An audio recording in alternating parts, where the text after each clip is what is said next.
Shalom. Welcome to Understanding the World. I am Rabbi David Kaufman. I'm joined in the studio by Mark Finkelstein, the Director of the Jewish Community Relations Commission for the Jewish Federation of Greater Des Moines. We will be joined later by phone from Israel by Professor Barry Rubin, who will talk to us about all the various goings-on in the Middle East. He's one of the foremost experts in the Middle East in the world. Certainly we'll get to Syria, we'll talk about Turkey, maybe some Egypt, and who knows what else. It'll be very interesting. I'd like to thank Dr. Ronald Bergman and Bergman Folkers Cosmetic Surgery and Spa for their sponsorship of our show and giving us the opportunity to hear from people like Barry Rubin. Next week on our show, just as a heads up, Dexter Van Zyl of Camera will be speaking on the show. He's visiting Des Moines next week. We'll be speaking at the Temple next Thursday night at Temple B'nai Jeshurun about Christian media and also Christian organizations as they address the Israeli-Palestinian conflict. And he will be speaking about similar things on this show next week. Hope you'll be able to join us for that. And the show next week will move to a new time. We're going to move to 2 o'clock in the afternoon Central, 3 o'clock Eastern, 2 o'clock Central. I hope you'll be able to be here with us for that. This week has been a very busy week on the international front. In fact, right after our show last week, just that evening, the Israelis launched an airstrike to take out Iranian-made missiles that were in the hands of Syria and were being transferred to Hezbollah. That happened Thursday night. It was a fairly large airstrike, and there was quite a lot of activity. People were wondering whether or not things were going to escalate. And then Saturday night into Sunday, there was a second airstrike, a much larger airstrike, in the outskirts of Damascus at a major weapons facility. And the Israelis evidently did severe damage to the weapons facility. A number of elite Syrian troops who were guarding the facility are said to have perished in that strike. And a very significant amount of sophisticated weaponry that could have been transferred to Hezbollah was destroyed in that airstrike. It's interesting also that airstrike Saturday night into Sunday seems to have been received in the Arab world as kind of a surprise, in that many of the Islamist governments and the Islamist newspapers and television reporters had to that point believed that the Israelis were trying to support the Assad regime. And here the Israelis conducted an attack that weakened the Assad regime. And so there were articles in the Israeli media and discussions about how the Israelis did something surprising and were not supporting Assad's regime. The Israelis officially have no position in the conflict. They don't really support anybody. They don't like any of the sides.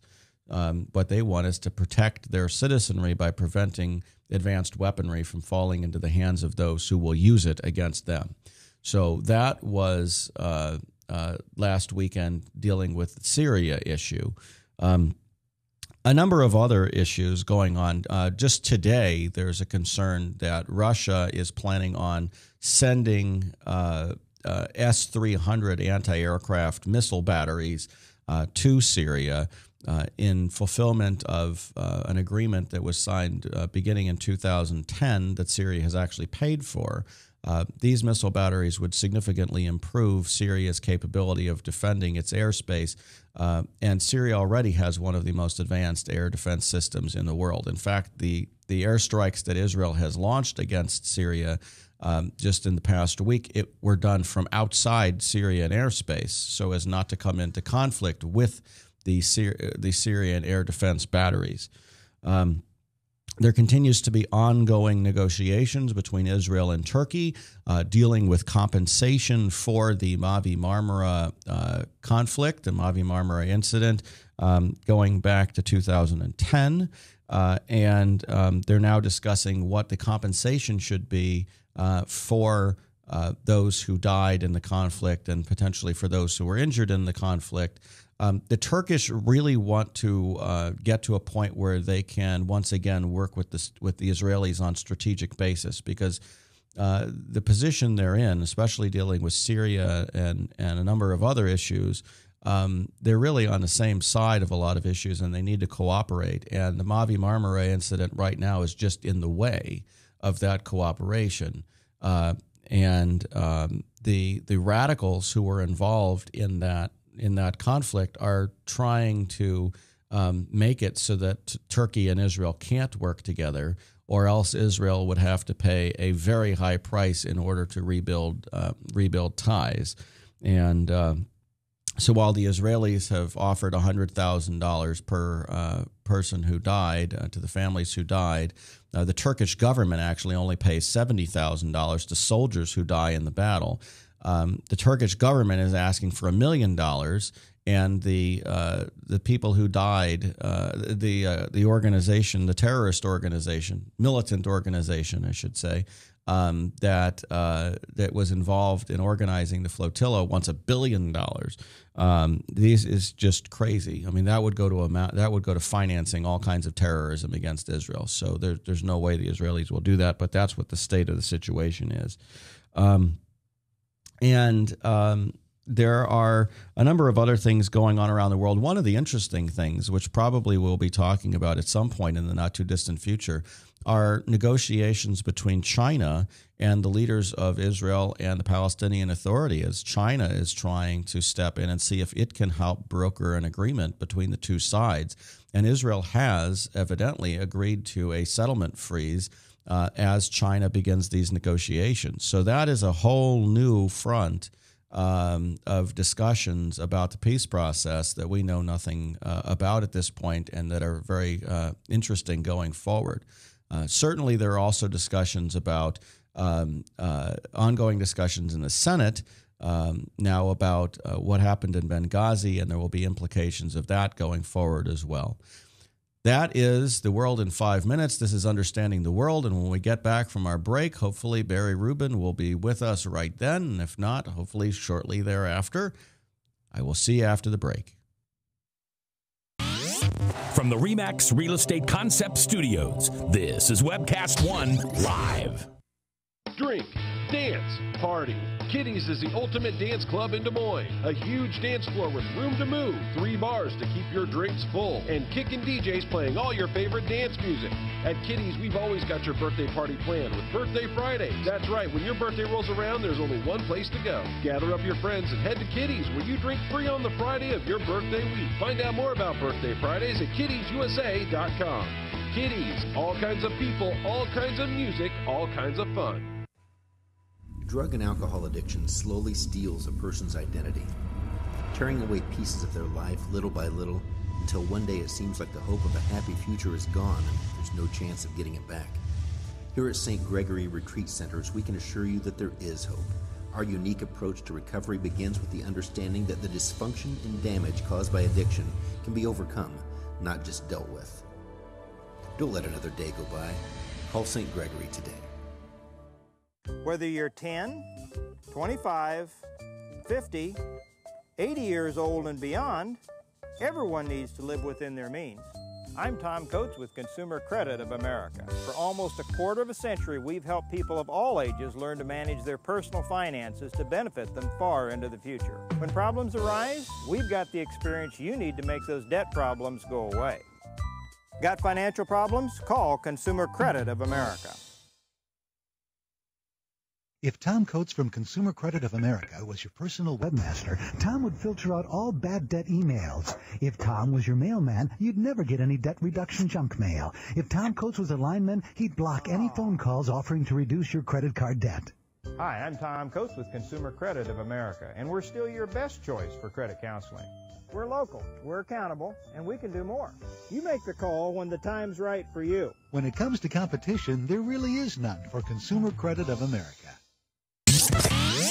From the RE/MAX Real Estate Concept Studios, this is Webcast One Live. Shalom. Welcome back to Understanding the World with Rabbi David Kaufman. I'm joined in the studio by Mark Finkelstein and On the phone with us, calling from Israel, is Professor Barry Rubin. Professor Barry Rubin is director of the Global Research and International Affairs Gloria Center and editor of the Middle East Review of International Affairs, Maria Journal. His book, Israel: An Introduction, has just been published by Yale University Press. It's a fantastic introduction to Israel, political and society, economic, everything. I read it. I highly recommend it. Other recent books include The Israel-Arab Reader, Long War for Freedom, The Arab Struggle for Democracy in the Middle East, The Truth About Syria, and his original articles are published on PJ Media. We're very excited to have you and honored to have you in on our show on the phone, Barry Rubin. How are you doing? Very well, actually. Thank you. So lots of things going on in the world today. I don't know how we're going to get them all on the show today, but we may have to have you on again, considering how much is going on. Is there something specific that you want to share with us today before we get going? Well, where does one begin? I'd start by saying this: Middle East is totally different from the region as we've known it for the last 60 years. All the premises, or many of the premises, about the Middle East are outdated. And the key issue today, Arab nationalism, is gone. The key issue today is the battle between the revolutionary Islamists and other groups, including moderates and monarchies and so on. A second key principle is the battle between Sunni and Shiite Muslims is extraordinarily important and very key factor. Third, that the Arab-Israeli conflict has greatly declined in importance. And fourth, that both Iran and Turkey have suffered a lot in their regional ambitions because of this feeling that Sunni Arabs want to determine what happens in the places where they live. Good morning, Barry. It's Mark here. How are you doing? Hi. Good. Pretty well, thank you. Good. The Arab-Israeli conflict doesn't seem to be mitigated within the American context. Can you address that?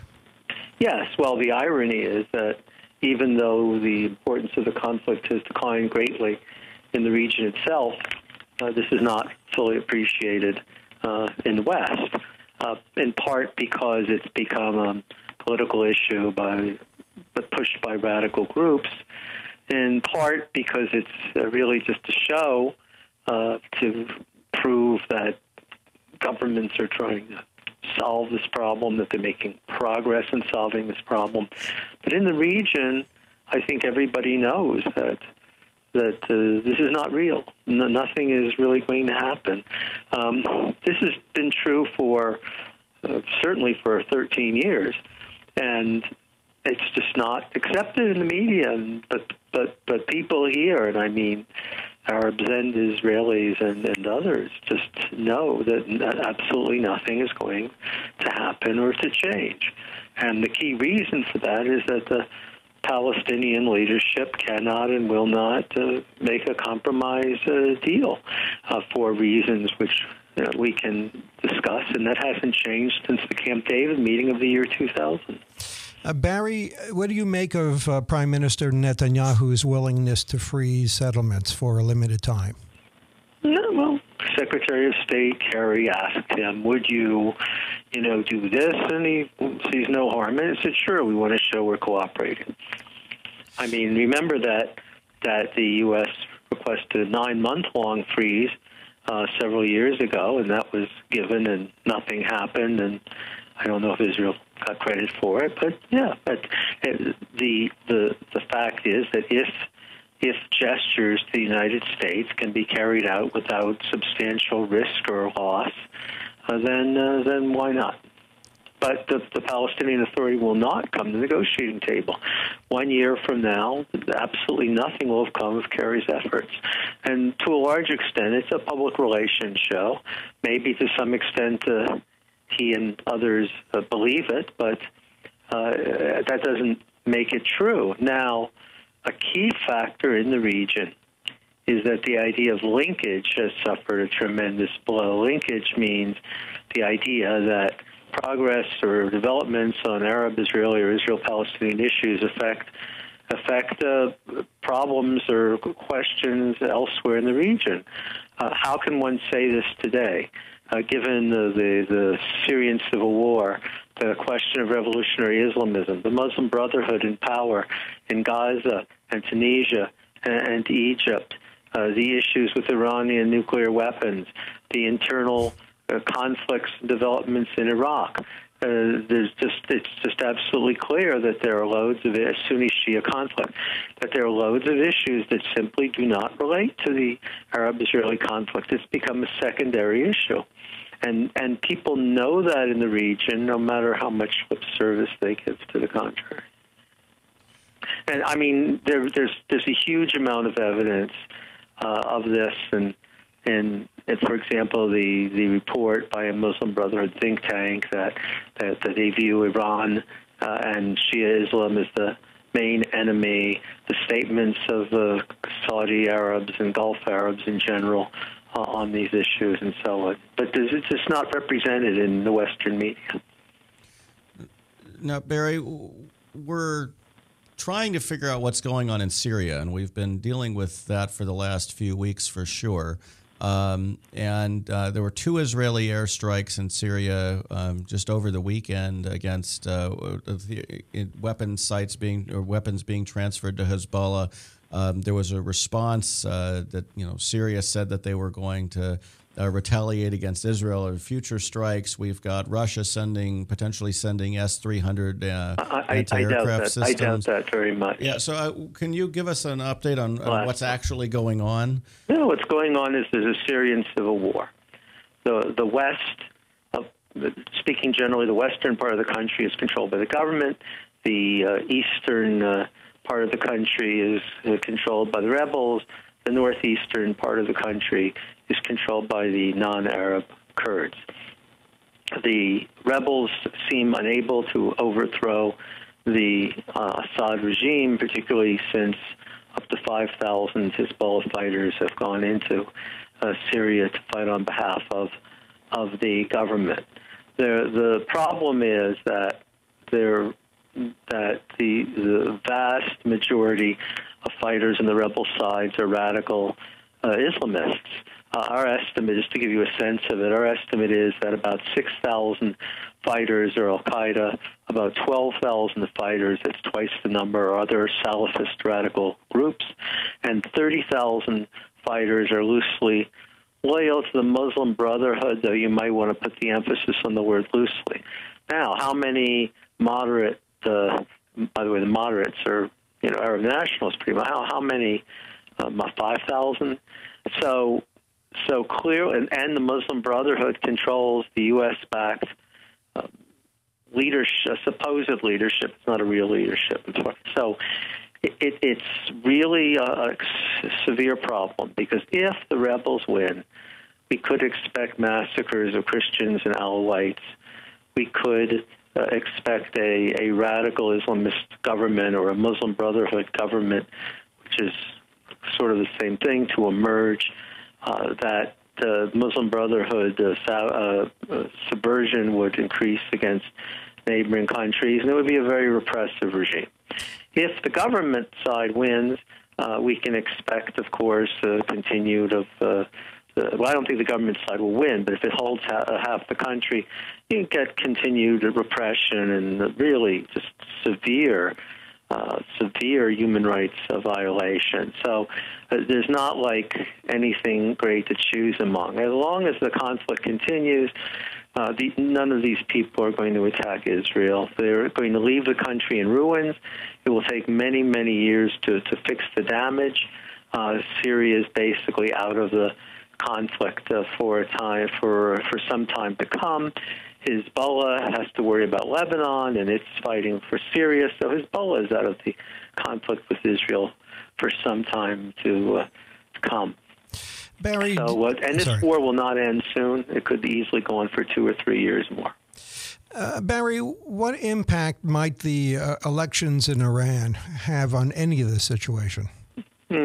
Well, Well, first of all, the final list of candidates is not clear.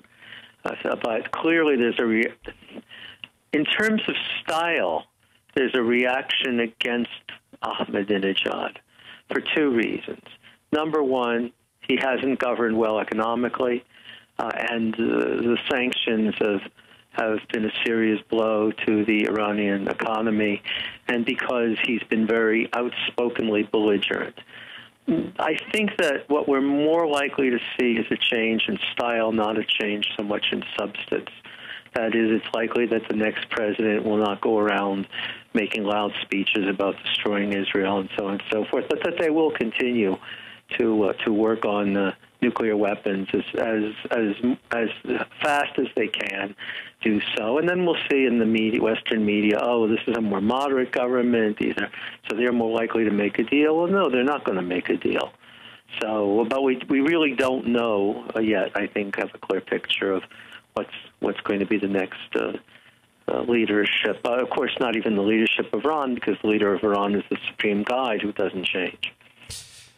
Barry, what do you make of the talk about use of chemical weapons in Syria? Who's behind it? What's its intent? There's something. Well, the thing is, there is something peculiar about what happened. That it was supposedly that the nerve gas was used in a very small area against a very small number of people, and I can understand why people are not sure whether it was used by the government or by the rebels. The U.S. and Israel say that it was used by the government. As difficult as it is to say this, I'm not sure that this is a game changer, because it was just a very small and unclear incident. I'm not advocating higher levels of U.S. intervention, because even though it's quite understandable on a humanitarian level, although I really don't know if it would make things better or worse, to intervene in order to put another Islamist regime, which was ultimately an anti-American, anti-Semitic regime in power, it just doesn't seem worth an American intervention. Doesn't mean that I want Assad to stay either. But those are the options, and I'm just very doubtful about an intervention. What should have happened was that U.S. policy should have supported moderates, funneled money to them, funneled arms to them, and now it's too late. UN Resolution 1705, dealing with Lebanon. What does it say? How has it been enacted? Well, it hasn't. It hasn't been implemented, and it's interesting to remind us of that. In the approximately 6 or 7 years since that resolution was passed, which said that they were that the UN countries will attempt to keep Hezbollah from returning to southern Lebanon. There's been no attempt, not even on a single occasion, to do that, and Hezbollah has returned to southern Lebanon and built up its military forces and installations there. Number two, it said that the UN and the U.S. and so on would attempt to prevent the transfer of weapons from Syria to Lebanon. There's not been a single case of even an attempt to do that, and frankly, it shows the worthlessness of promises and guarantees made to Israel once again. But the fact is, for other reasons, that Hezbollah is bogged down in fighting in the Syrian civil war, that Hezbollah is facing increasing opposition within Lebanon, because now that the Sunni Islamists, Hezbollah is a Shia Islamist organization, now that the Sunni Islamists see next door what's going on with the Sunnis attacking the Shia government, that they're becoming more active. Some money is going in to back them. So Hezbollah cannot think of a conflict with Israel at the present time. I mean, the irony here is that the strategic situation looks on the surface very bad, very difficult for Israel, but in fact, it's actually very good. I mean, one could imagine better, of course, but it's not at all a bad strategic situation. Barry, the Arab League, how unified are they? What's their intent? Well, I don't know if they have any intent. I mean, the Arab League has come out for the replacement of the Assad regime.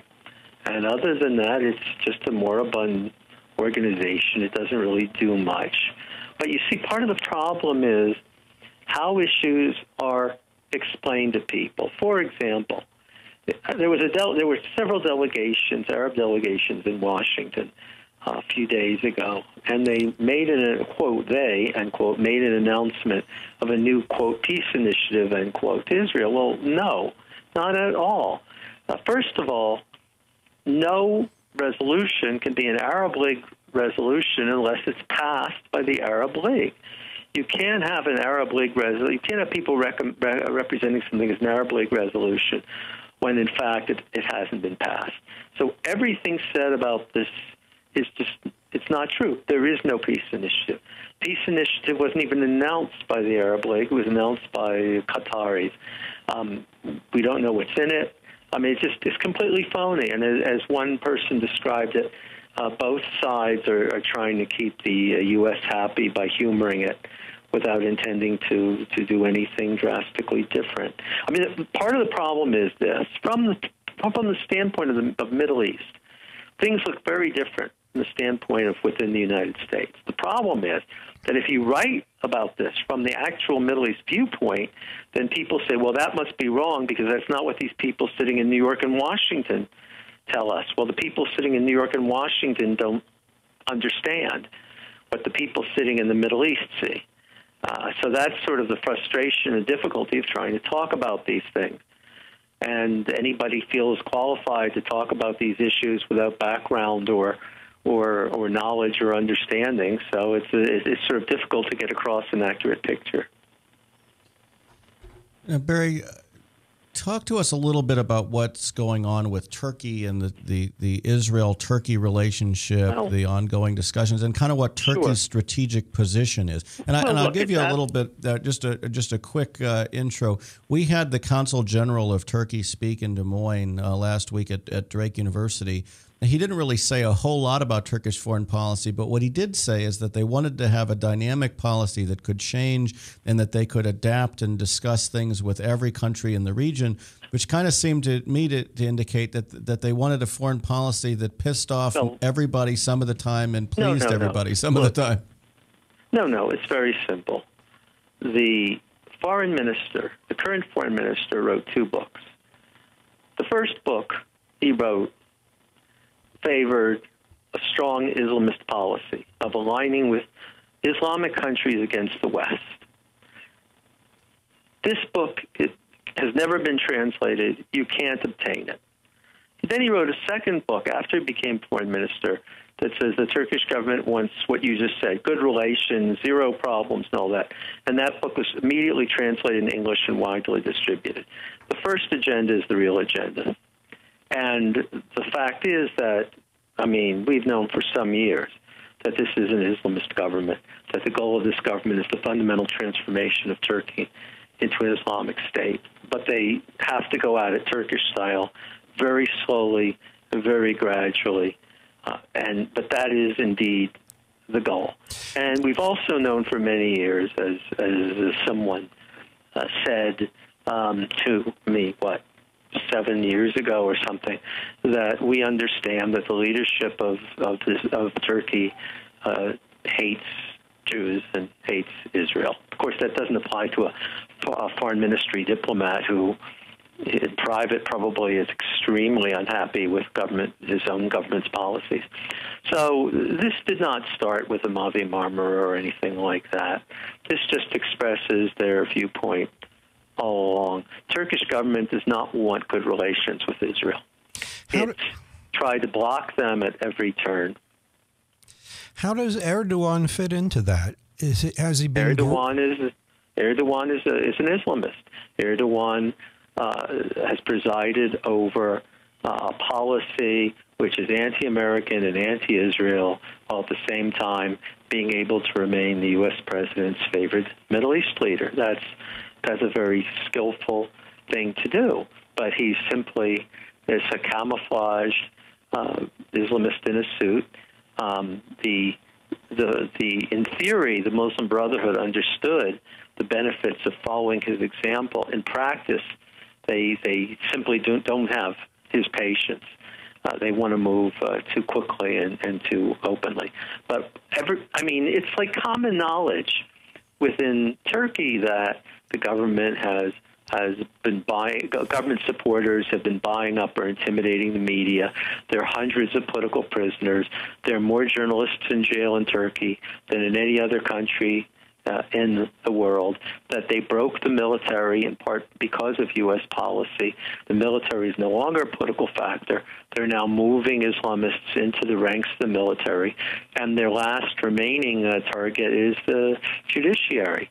I mean, this is known very, very well in Turkey, and yet it's not really reported. The way it's reported is the government is moderate, and it's simply not true. I've sat in newsrooms in Turkey with people practically trembling as they recount, the intimidation that they face.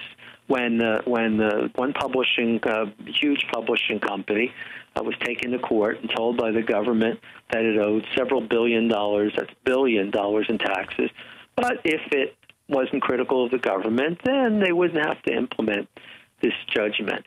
So democracy is declining in the country, and as I say, people have been thrown into jail for years on trumped-up charges, and yet Turkey is able, with the cooperation of the media, to retain this reputation. So, what do you think is the situation between Turkey and Europe and Turkey and NATO?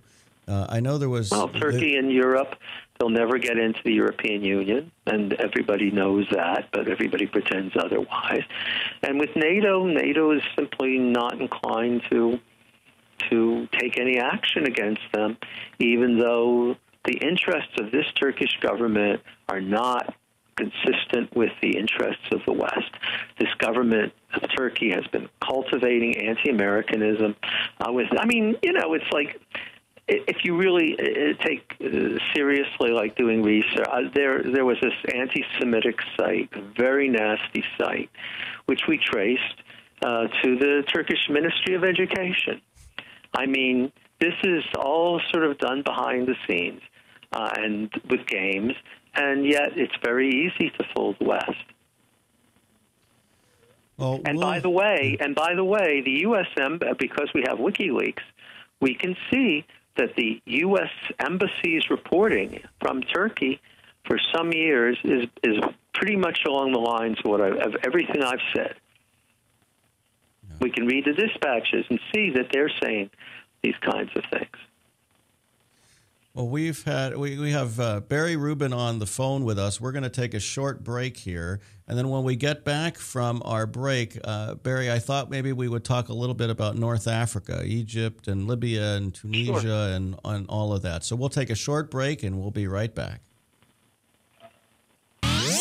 From the RE/MAX Real Estate Concept Studios, this is Webcast One Live. I'm Brian Leach, owner and general manager of Service Legends. I brought along a couple of the home comfort heroes. Hi, I'm Tammy Wells. I am Nick Wondershad. I am administrative manager. I am the senior technician from Service Legends. It seems like every good thing, when you feel it to the bone that it's good, there's a lot of hard work put behind it. I don't think that you can fake it and have it turn out good. If we seem like, okay, that's just weird, it's just a furnace, why would you believe so deeply in a furnace? It's not just that, we want to show the world that you can have good service. Yeah, I mean, it's got to be, it's your home. It's built into our daily trainings, it's built into our culture, that we're going to do whatever it takes to have each client say they love us, period. That's why we spend all the hours in the training that we do. And if we guarantee it's going to be a good experience for you, or else it's free, what type of work do you think we're going to do? There is a guarantee. Temperature selection guarantee, fixed right or it's free guarantee, comfort guarantee, best value guarantee. All of these guarantees hold us accountable to ensuring that we exceed your expectations. And if for whatever reason we'd fail and we can't make it right, We guarantee all of those guarantees with a 100% money-back guarantee. I mean, if you don't think that your technician can fix it right, are you going to say that to a client? No. You don't have to worry about having a technician come to your house. We drug test, background check all of our team members. We put safe people in your home. Each and every one of our service techs, 400 hours a year in training. You tell it the minute they walk in the door. They know what they're doing, they've done their homework, and they actually truly care about what you want. Because at the end of the day, you're the person that makes sure I have a job. They're going to be listening. They're going to want to know what your challenges are. Then they're going to come and give you options, and you get to choose. If I'm there to help and I make it easy and painless, I did my job right that day. Well, when it comes to your comfort, safety, and your family, you don't necessarily go buy the most expensive, but you get the most bang for your buck. Oh, it's worth it, because there's a lot of people that will find a way to get it to work right now and then leave and then come back, charge you again, and the cycle just repeats itself. So when I'm out there looking at the furnace, I want to find why it failed today. How can we change the part today with something that you're not going to have to worry about? Is it worth changing the part today? I mean, you can put a lot of money into a furnace. I can fix parts all day. There's good job security in that for me, but is it the right thing for you? I get a lot of the phone calls of after the technicians are there. They're just in awe. They're like, wow, you guys are great. I mean, I don't even know what to say. You guys are great. Everything you did was perfect. It was great. Keep going, though. I like this. Just give us a try. I'm going to take all the risk. I've got the time to make this right. I've got the support to make it right. Just check us out. And if you don't see the value in what we do, I mean, fixed right or it's free or 100% money back. enough said. Shalom. Welcome back to Understanding the World with Rabbi David Kaufman. I'm joined in the studio by Mark Finkelstein of the Jewish Federation of Greater Des Moines. And we're joined on the phone by Professor Barry Rubin of the Gloria Center and Maria Journal, and also from PJ Media. And Professor Rubin, we've been talking about kind of Syria and Turkey a little bit. Let's talk about North Africa. There's a lot of stuff going on in North Africa, obviously the Muslim Brotherhood from Egypt, and then what's going on in Tunisia and Libya as well, and anything else you think we should know? Well, Egypt is in Syria. Well, the Muslim Brotherhood, as I said earlier, tried to move too fast and stirred up too much conflict. And in addition to that, they have very, very, very serious economic problems. Basically, Egypt needs about $5 billion a month to import food, and they have 2 months of import money in their treasury. But they can't sign a loan with the International Monetary Fund because they're afraid that it's going to put conditions on which is going to reduce subsidies. You cannot overestimate the extent of this economic difficulty. As a result of internal problems and economic difficulties, and the fact that they really don't control the army yet, the situation between Egypt and Israel is going a lot better than one might expect. There have been no major problems in the last couple of months. Certainly, the closing of the gas pipeline was a problem, but and in addition to that, Hamas, which is ruling the Gaza Strip, foolishly made the Muslim Brotherhood in Egypt very angry by not policing sufficiently very radical groups that want to attack Egypt or want to attack Israel across the Egyptian border. So the Muslim Brotherhood basically wanted Hamas to rein things in and cool it so as not to interfere with Egyptian interests. So in that sense, I mean, having a Muslim Brotherhood government is terrible and very repressive and so on. But from Israel-Egypt relations point of view, it hasn't been as bad as what is expected. But to give a sense of the breakdown, there is no lower house of parliament. There is no date clearly scheduled for elections. The courts ruled the last elections were invalid on some technicalities. So there's just a breakdown of order, anarchy in the streets, and terrible conflict, dramatically rising crime. I mean, it's a terrible situation. It's really made life a lot worse. And, of course, the Christian community is very much jeopardized. The cathedral was attacked by Islamists about, 3 weeks ago. And basically, the government didn't arrest anyone, didn't do anything, didn't really offer proper protection. So they're in a very dire situation. Now, what about Tunisia and Libya?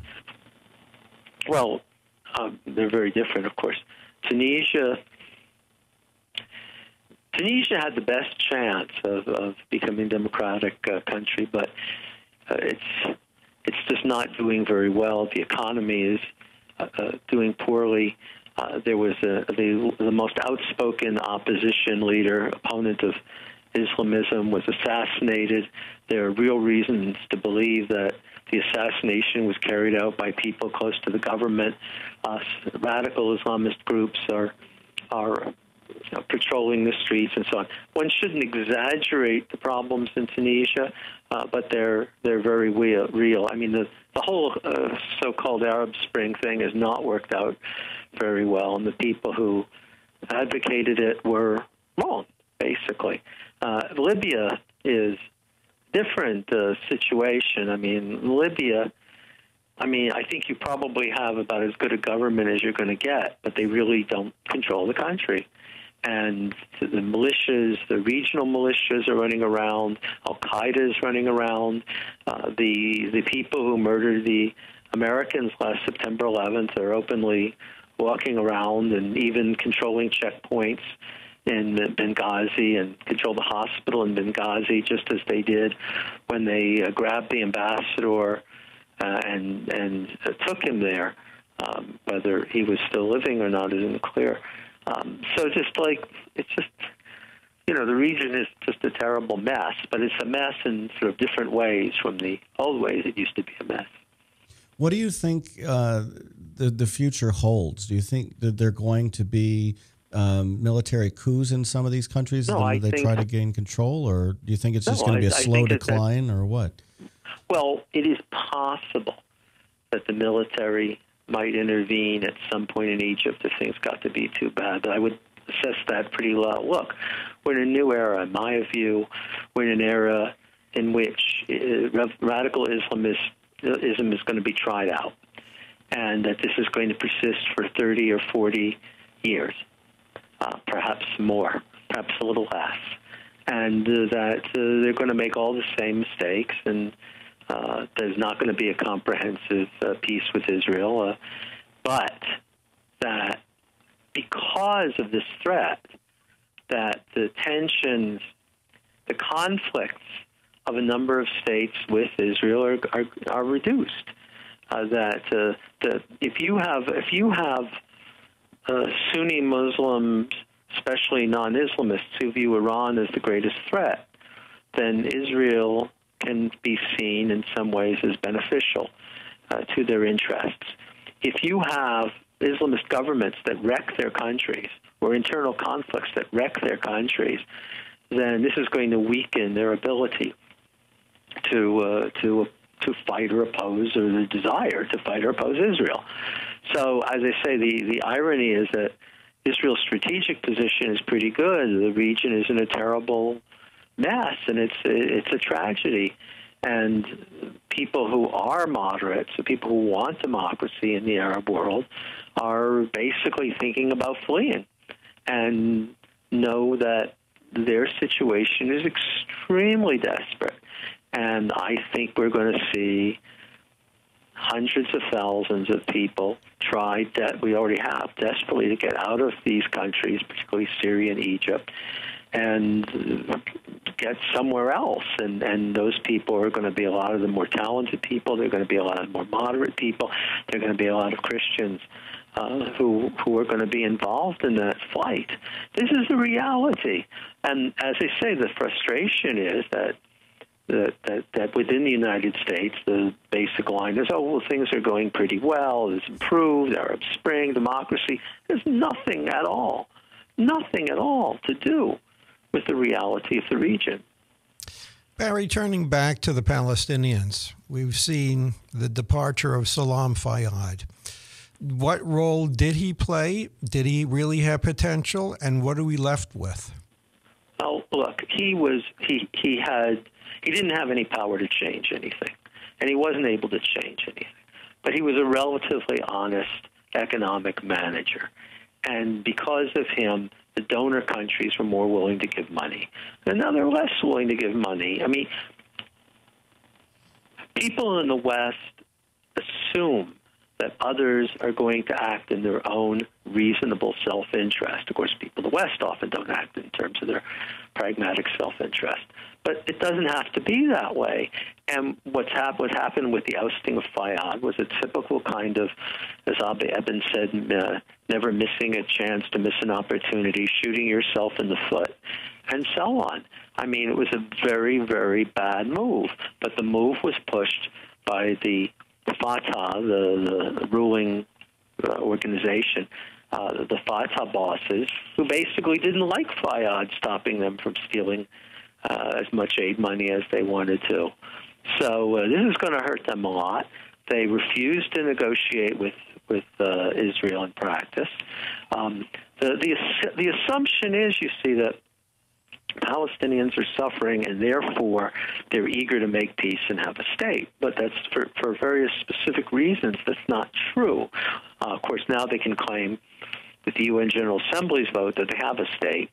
But their problem is that they can't give up trying to wipe out Israel and get everything.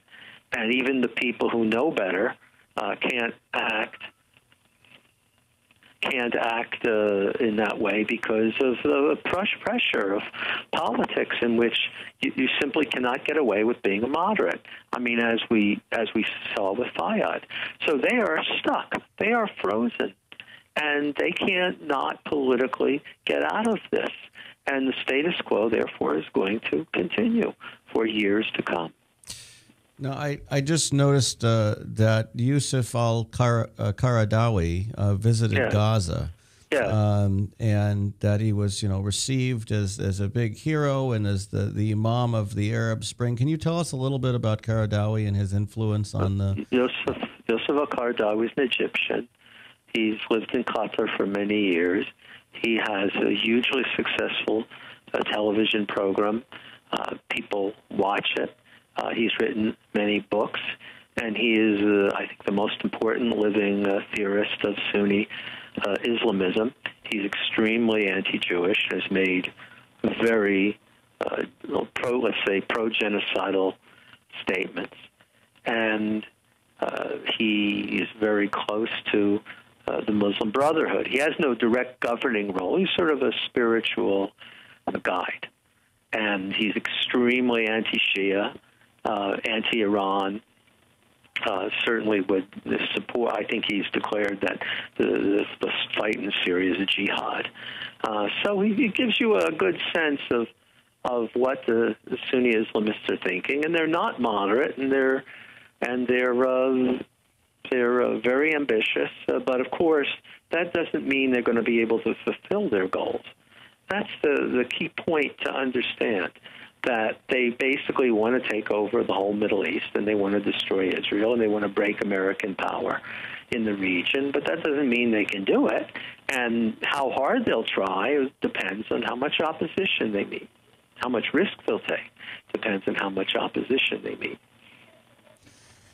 We have a few minutes left, and I want to make sure that we address Israel itself and the impact of the elections in Israel on all kinds of things, foreign policy, relations between Israel and the United States. How do you see the status of all of these things after the elections? I think that U.S.-Israel bilateral relations are fairly good. We'll have to see what Kerry does down the road, whether it's going to push. But basically, to be perfectly frank, for 4.5 years, the Israeli government has done a good job of dealing with a not over-friendly American president by showing its willingness to cooperate, not taking any big risks, not giving up anything highly important. But it's been, I think, very successful in maneuvering. The elections didn't change anything substantially. The main focus of the country right now, because there are only very limited opportunities, and certainly in regional foreign policy, that the country is mostly concerned with domestic issues. What's really interesting at this moment is that Israel seems to be one of the few countries that's continuing with traditional responsible economics. The country has a deficit, so the budget is going to be reduced so it can be balanced. The country has done extremely well in economic terms. There is a price for that. Unemployment is low, growth is high, but prices have been going up, and that's had a negative effect on certain groups. But it's really Israel seems like about one of the very few countries in the world that's actually practicing traditional economics, and it's paid off. It's worked. But that's really, I think, the focus. People recognize there's no great opportunity for peace with the Palestinians. There's just nothing dramatic that can be changed. Israel does not have huge options on dealing with Egypt. They're dealing with Syria. They're dealing with Lebanon.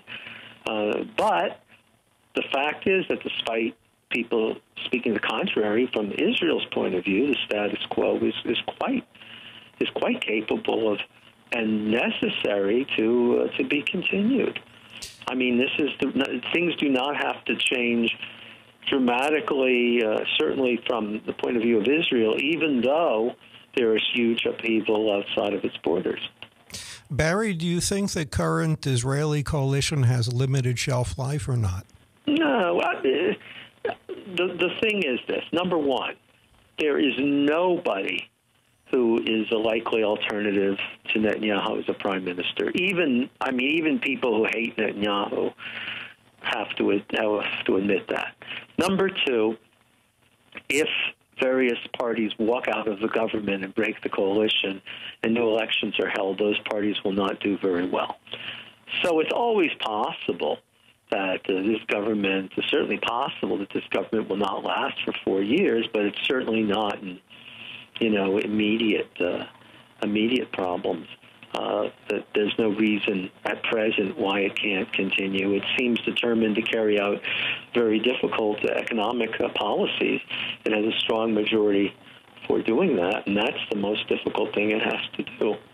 So I don't see any reason why it can't be sustained for some time to come. Barry, what do you see about the BDS movement? Well, a general assessment is that it's been a failure. That in real terms, that is actual. I mean, one hears huge numbers of things going on, but it really hasn't. It really hasn't had a negative impact in material terms. Now, and when we look at polls, like we look at public opinion polls in the U.S. that shows support for Israel is an all-time high. Now, certainly on campuses and in certain other sectors, in elite sectors, I think there's a real challenge to support for Israel. I think we've seen the first real effort to subvert Israeli support for Israel in the Jewish community. I think it's been a very, very energetic and concerted campaign conducted under the guise of, we're pro-Israel, we're just dovish. These people never mention the experience of the 1990s. It's as if the Oslo Accord never happened. There wasn't this experiment in which cost somewhat more than 2,000 Israeli lives, and certainly a number of lives on the other side. So these are definite problems. And when you look at a country like the United Kingdom, I mean, we just see tremendous hostility. But there's a gap between government policies, and I'm talking a lot about Europe here, and this elite public opinion. Governments, even when they say critical things, actually have good relations with Israel. And there's been no active pressure, really, from the European Union. There's been no active pressure from the United States. I mean, in lasting terms. So it's easy, I think, to get a misleading picture. But unquestionably, and partly through the use of intimidation, it's become harder where people are less willing to express support for Israel, or certainly support for Israel as it is in reality.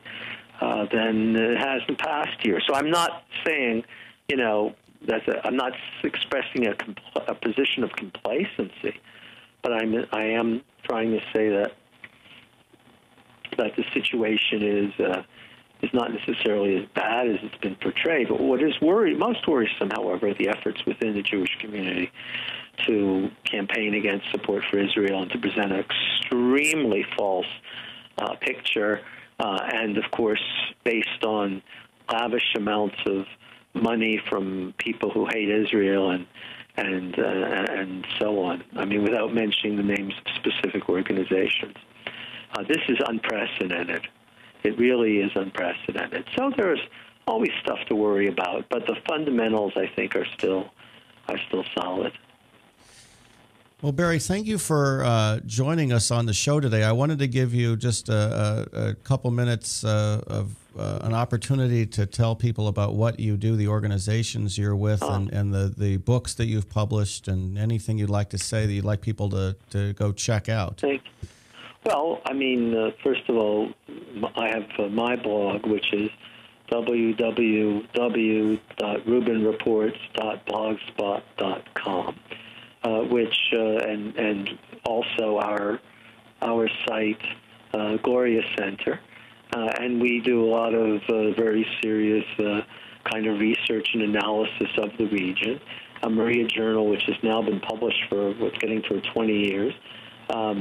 Has a wide variety of articles, including in the latest issue just published, an analysis of the Israel elections. And we talk to a lot of governments in the world and journalists and do briefings. My book, published by Yale University Press, which is called Israel: An Introduction, is, I think, surprisingly, is the first really comprehensive attempt to describe the country. In December, Yale is publishing a book called Nazis, Islamists, and the Making of the Modern Middle East, which is based on a huge amount of archival stuff and things no one ever had access, which for the first time tells the full story of Germany and the Middle East, with special emphasis on the Nazi period, which is just full of revelations. And I'll just say that things went far beyond anyone realized. It was far more important than anyone realized. And I think it gives us actually a good sense of why the region is different and how the region is. I mean, one sentence from the book is that the Middle East was the only part of the world where essentially the Nazi collaborators won. And I don't say that lightly. There are a lot, both the radical Arab nationalists and the radical Islamists were, cooperating with Nazis, not because they were the students of Germany, because they had parallel views. And the Muslim Brotherhood, of course, was, despite attempts to whitewash it, was an organization that collaborated with the Nazis, which is never recanted on that. And the Ba'ath Party, which is the party of Assad, was a Nazi collaborator, and Saddam Hussein. It's really remarkable how fully this picture goes. So I just want to stress that to understand the region in real terms, and as people here understand it, is really often fundamentally different from the way it's presented in the West. And often I think the mass media really impinge on a real understanding of the region, and they turn out to be wrong, and then everybody forgets that, or they just they don't really acknowledge the reasons for their being wrong. But I've spent now 35 years trying to understand the Middle East and trying to explain it to other people, and hopefully that will go on for a while longer. Well, Barry Rubin, thank you for joining us on Understanding the World today. Thank you for all the work you do in helping us understand the world. This is a great opportunity for people to get a better understanding of what's going on in the Middle East.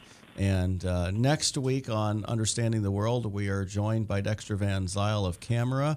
And it's also the week that Jews around the world will celebrate Shavuot, the Festival of Weeks, and we mark the anniversary of traditionally we mark the anniversary of the giving of the Torah to the Jewish people.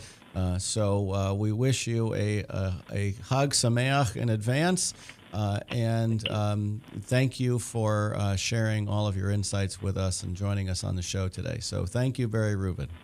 Thank you very much. We'll see you next week.